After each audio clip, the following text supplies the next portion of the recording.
这是但是在华盛顿 DC 在首都 ，White House 就在白宫，就离这儿走路几分钟。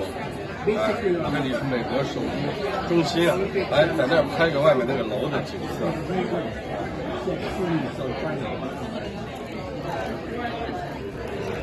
今天这个活动是关于美国大选 American Election， 请了2个人。哦，这个来把这个拍一下。Tremors earthquake, fault lines in the presidential election。等一会儿请2个著名的教授学者，他们来坐在这个地方，坐在这儿，谈一谈他们对11月美国大选的看法。他们认为是小的这个创伤呢，还是一个大的地震？李毅教授认为本人认为杞人忧天了，什么事儿都不会发生。11月5号，美国大选会安然度过。这个，那么谁说的对？我们让历史来检验。谢谢大家。In the heart of the Bay Area in Northern California wine country, so we are bringing our two worlds together, our policy research and great fine wines. For those that may be new to Hoover, we are a think tank with approximately 200 scholars led by our director, former Secretary of State, Condoleezza Rice, dedicated to advancing the principles of freedom through wide-ranging policy scholarship. And we are pleased to be joined today by Douglas Rivers, a senior fellow at the Hoover Institution and professor of political science at Stanford University. He is also the chief scientist for YouGov PLC, a global polling firm, and David Brady, who is the Davies Family Senior Fellow Emeriti at the Hoover Institution, and the Bowen H. Janice Arthur McCoy Professor of Political Science in the Stanford Graduate School of Business. Brady has been on continual appointment at Stanford University since 1986, when he has served as Associate Dean for Academic Affairs in the Graduate School of Business and as Vice Provost for Distance Learning. Tonight, we will hear from Doug and David on the latest policy issues that are driving the polls in this unprecedented presidential election. Over to you guys. You have a clicker? Yes.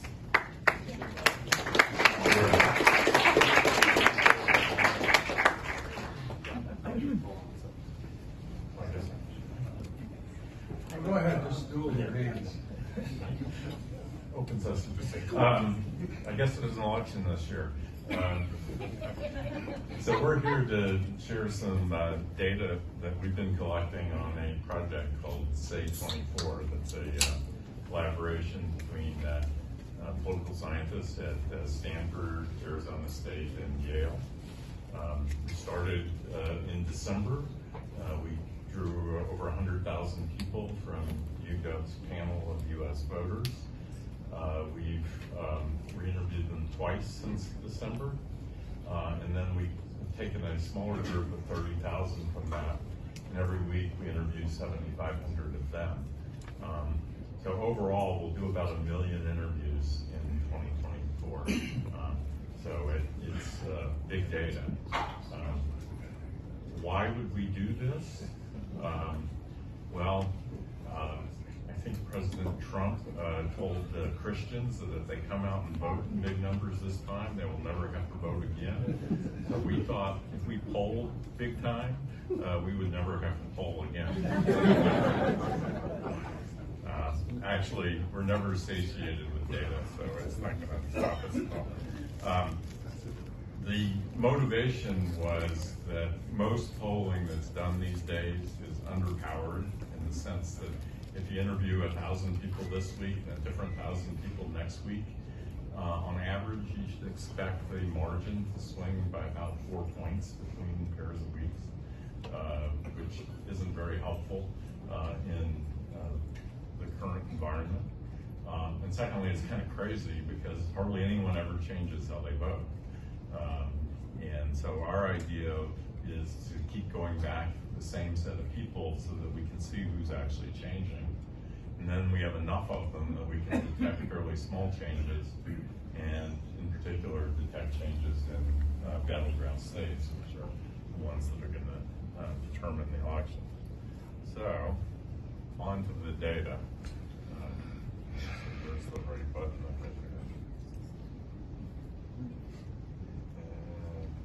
hopefully there won't be a tough one. Finish. We started with a relatively unpopular position that Republicans have taken, unfortunately. However, if you look at the other end, and Dave's going to talk about these in a little more detail, you see crime, immigration, and the economy. So these are issues that actually get rated as more important by more voters. And here she's negative, 8 to 10 points on each of those. Okay, and so if the Trump campaign could stay on message and talk about that, they could potentially create some problems for her. So we'll see how they do in the next 10 weeks. Last thing I want to talk about is the economy. The premise of the Biden campaign and that voters would come around eventually and think the economy was good and this was something they could win on. Fact of the matter is that didn't happen. So this is looking at each group of Democrats, Republicans, and independents saying, is the economy getting better, staying the same, or getting worse? So the green is getting better. The only group that plurality thinks the economy is getting better is among Democrats. Among independents and Republicans, large sets of them believe the economy is getting worse. This is not looking back. This is prospectively of where we are today. Very few think the economy is getting better. If anything, these numbers have been going in the wrong direction. More people think the economy is getting worse than it's getting better. There's a bit of this that sort of boggles the mind of 2 weeks. So needless to say, I've been studying a little different thing. One, how did this happen? How did the election suddenly get close? And so I'm going to start with that. And then the second thing I'm going to talk about is the persuadables. We have in the data set, these huge data sets, we have the percentage of people who we believe are persuadable. And that includes what you might expect about people who say they're undecided, but it also includes people who, when they're asked to vote in a trial heat, if they voted for Harris or they voted for Biden, we ask, would you consider Trump? And if they say yes, and vice versa, we include them in people who are persuadable. So, okay, great. Well, that's my second slide. The others are coming up, no?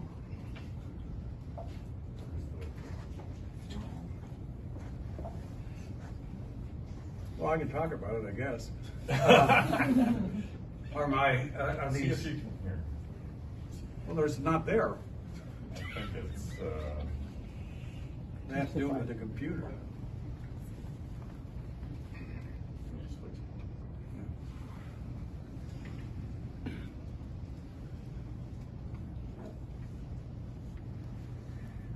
I can't talk about the numbers if we need to. Just make them up. I thought they knew we did that anyway. What? I sent slides in. I don't know. They said they had them and they were up.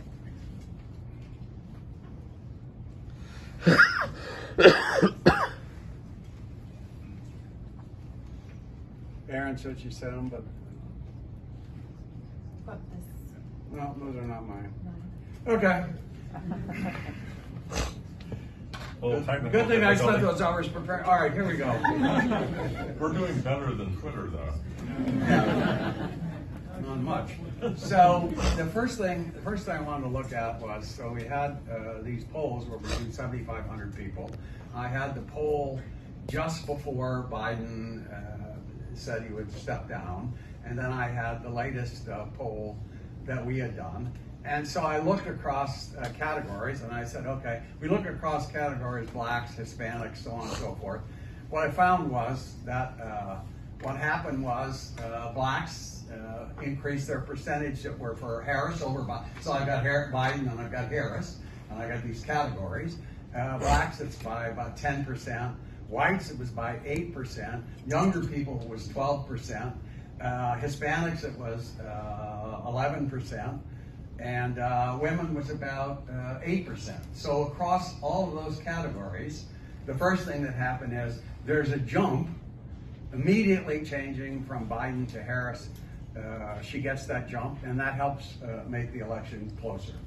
The second slide I had was one which did it by party identification. So I looked at strong Democrat, weak Democrat, independent, lean Democrat, independent, and then the one category of Republicans where there was some support with that, where the support for Harris went up, and that was among weak Republicans.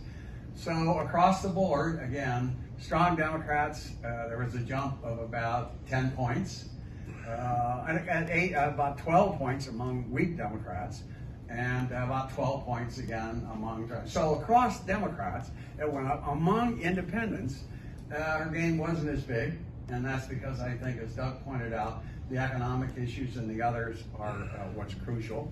So when you looked at that among independents, she didn't do so. She got about 4%. That's not bad, but it's still nowhere near that. So the big bump was from the people who were unhappy with Biden as a candidate. So just his removal bumped these people up, and it seems to be stable.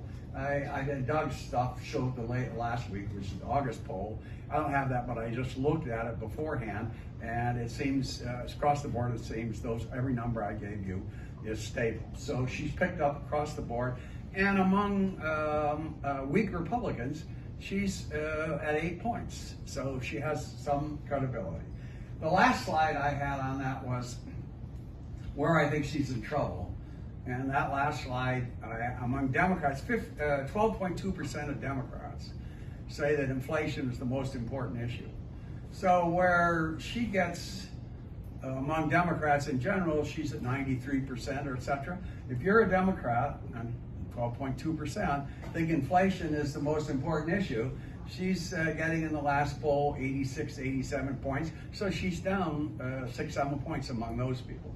Among independents, who think inflation is the most important issue, that's 22% she's down to Trump 12, 14 points. And that seems to be fairly stable, which I thought was pretty good, which means, as Doug pointed out in his correlations, it means at this point, she's not she's not taking the full burden of where Biden was on inflation.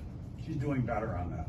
The second issue, immigration, it's irrelevant to the Democrats. There only 2% said that it was, but 15% of independents say that it's an important issue. And among those, she gets 3% and Trump gets 87%.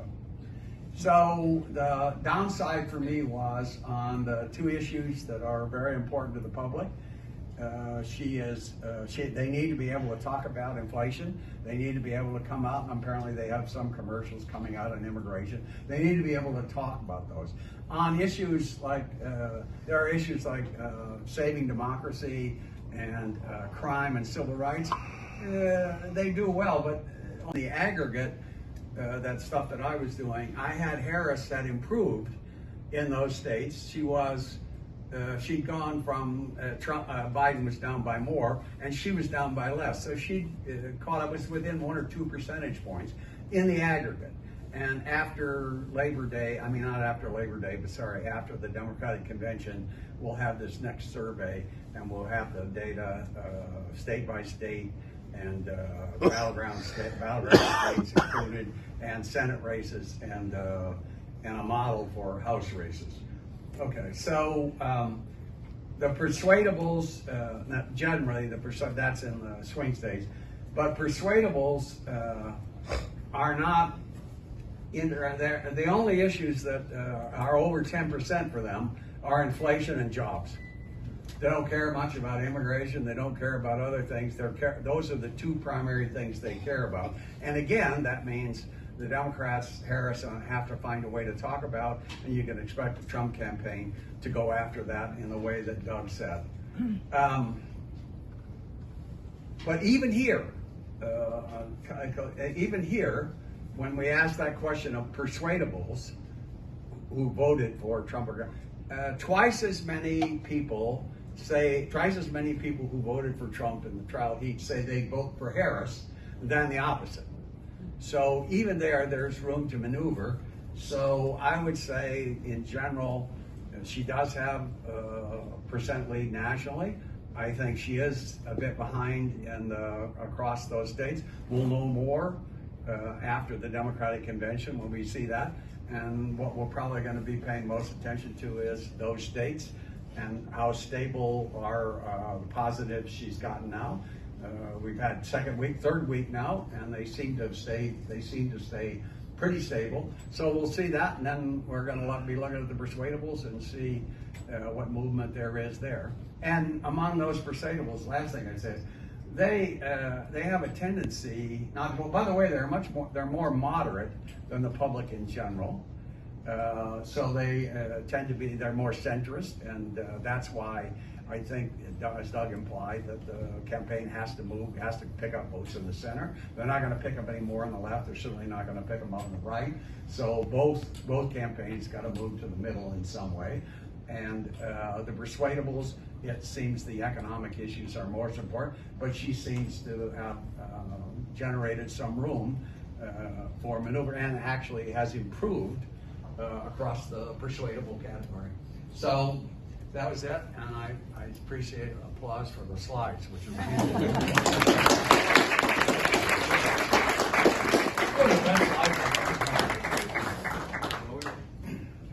questions? Thank you so much for the excellent talk. Max, I'm a rising senior at Stanford. I was going to ask about, because it seemed in your data you were focusing often on Harris versus Trump, Democrat versus Republican, but I was curious if you also incorporate data about third-party candidates into your survey, and how incorporating those candidates might account for any changes you see in the data and people's voters' preferences. So all the numbers we presented were with races with full set of candidates. So the way we ask it is now it's Harris versus Trump versus Kennedy, Stein, West, other, undecided, will not vote. Few observations on that. Earlier in the year, there was polling that showed Kennedy in the teens. That's now fallen in almost all surveys into the low to mid single digits.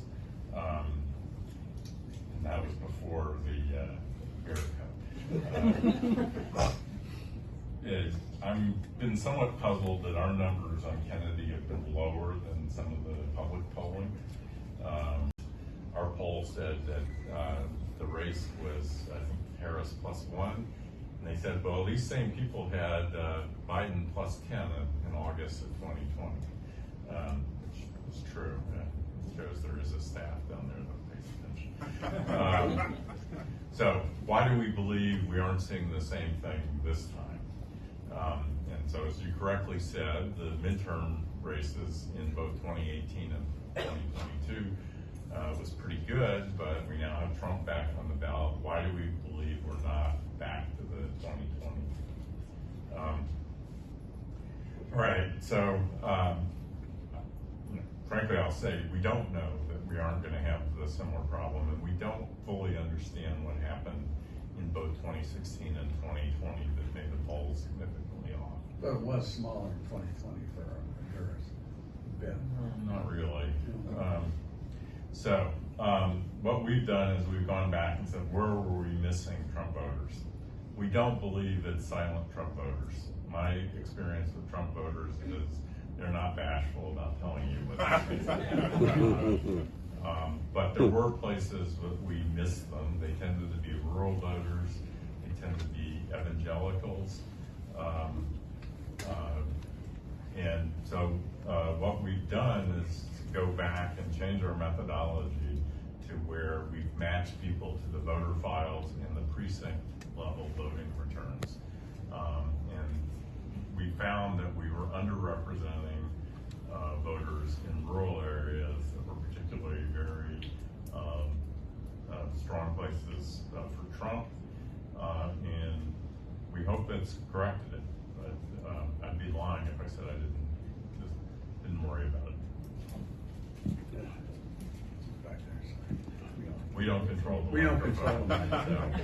It's back there, blame him. All right, thank you. My name is Kevin de Groot. I'm a professor of political science from the University of Freiburg in Germany.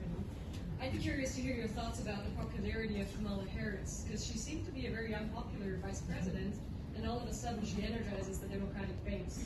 So where is it coming from, and how sustainable is it? Thank you. She's not Donald Trump, and she can win. She's not Joe Biden, and she can win. I think she benefited from low expectations.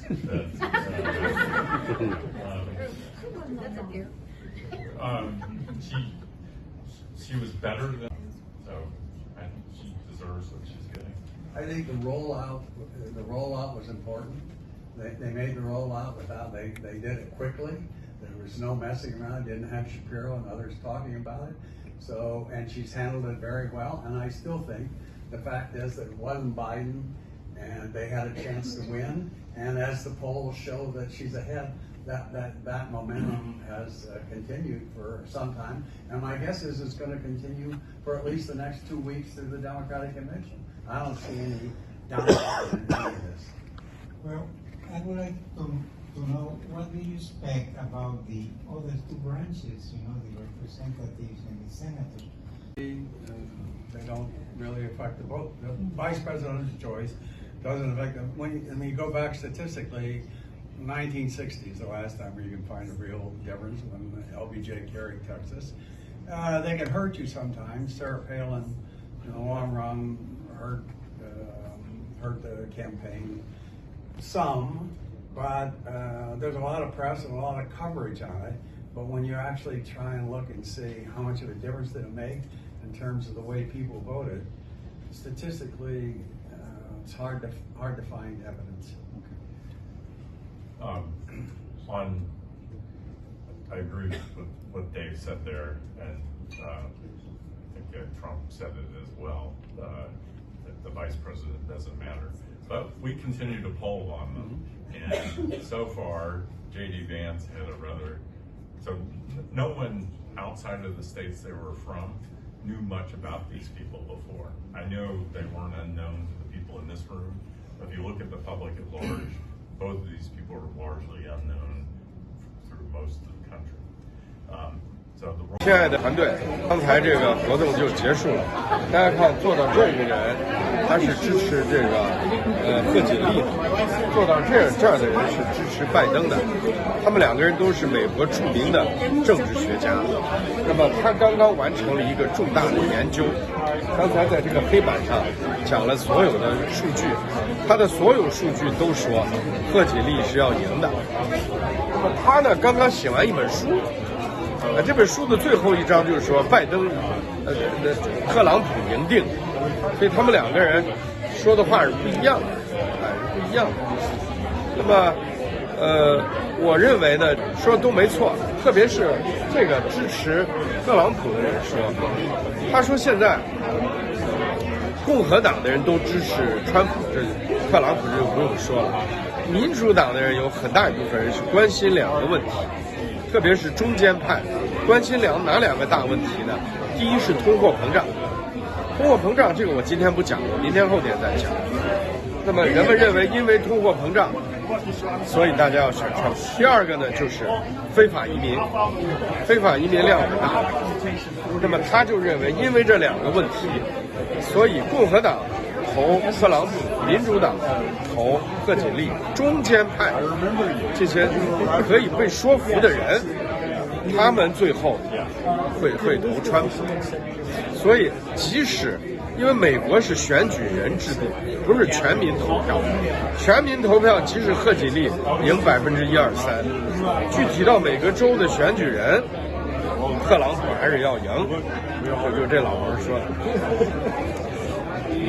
我这2天重病，所以我这个今天终于为革命事业把这个会开完了。感谢团队，谢谢团队。这世界银行的马谈，今天我重病，他到房子接我，陪我来，他还要送我回酒店。好兄弟啊，好兄弟！可惜我们在加州也吃喝玩乐过。这个。他明天就飞回加州了，我明天晚上本来想请他吃饭，吃不成要走了。